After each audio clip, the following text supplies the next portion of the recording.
ለስራ ነው አረብ ሀገር የመጣችሁት? ለብር ነው? ለባል ነው? ለኢንተርኔት ነው? ለቲክቶክ ነው ወደ አረብ ሀገር የመጣችሁት? እኔ አልገባኝም። አርፋችሁ ስራችሁ አሰሩም ወይ? የመጣችሁት ለብር ነው አይደለ? መቼም የሰው ልጅ ብር ካልፈለገ አገሩን አቋርጦ ከቤተሰቡ ተለይቶ አረብ ሀገር የማያውቀው ቤት የማያውቀው ቋንቋ የሰው ፊት ሊገርፈው አረብ ሀገር አይመጣም። ሰው ሁሉም አረብ ሀገር የሚመጣው ብር ፍለጋ ነው አይደለ?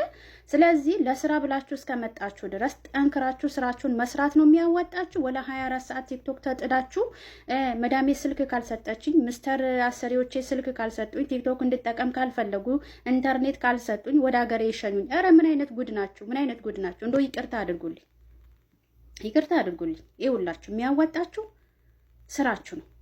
የሚያዋጣችሁ ስራችሁ ነው፣ ቲክቶክ አይደለም። ቲክቶክ ኦኬ ቢዝነስ የሚሰራ ሰው ብር የሚያገኝ ሰው የሆነ ጥቅም የሚያገኝ ሰው ኦኬ ስራው ነው ይሰራል።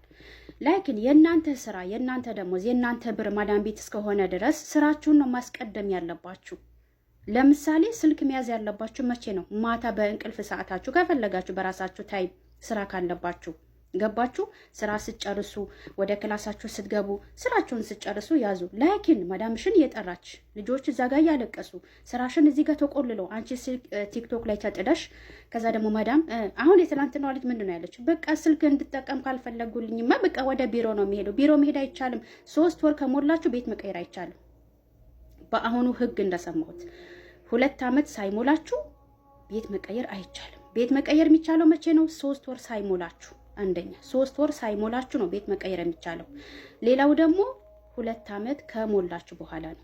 እሱም እርግጠኛ አይደለሁ። ላይኪን 3 ዓመት ምንድነው 3 ወር ሞልታችሁ መኖሪያ ፍቃድ ወጥቶላችሁ አገር ይሄዳለሁ ካላችሁ ያንን ሙሉ ብር ከፍላችሁ ነው የምትሄዱት። ስለዚህ ይሄ ነገር እንዲሆን ነው የምትፈልጉት። ስራችሁን ስሩ። ስራችሁን በአግባቡ ስሩ። ቲክቶክ ይቅርብሽ፣ ጅንጀና ይቅርብሽ። ምንድን ነው 10 እና 20 ወንዶች ማሰር? አንዱን ለምታገቢው 20ውን ወንድ ጀንጅነሽ ትቺዋለሽ ወይ? እኔ አልገባኝም። ስራችሁን ስሩ። ስራችሁን በአግባቡ ስሩ።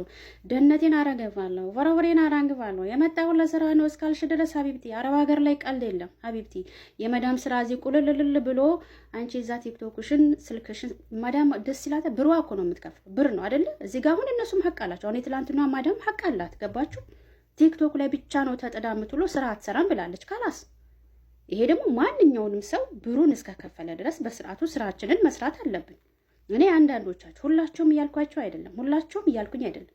በተለይ አሁን የመጣችሁ እህቶች በፊት ላይ ቲክቶክ የለም፣ ሚዲያ ብዙ የለም። አሁን ሁሉም ነገር እዚህ ላይ ስለምታዩ ስራችሁ ላይ ችግር እየመጣ ነው።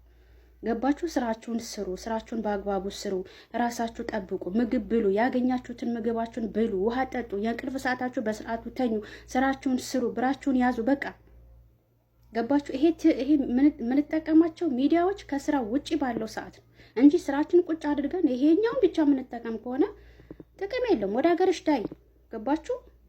ስለዚህ ስራችሁን ለስራችሁ ቦታ ሊኖራችሁ ይገባል። ብር እስከሆነ የፈለጋችሁት ቢሮ ውሰዱኝ። ስልክ መጠቀም ካልቻልኩኝ ደግሞ ግዴታ የለባቸውም። ኢንተርኔት የመስጠት ግዴታ አረቦች የለባቸውም።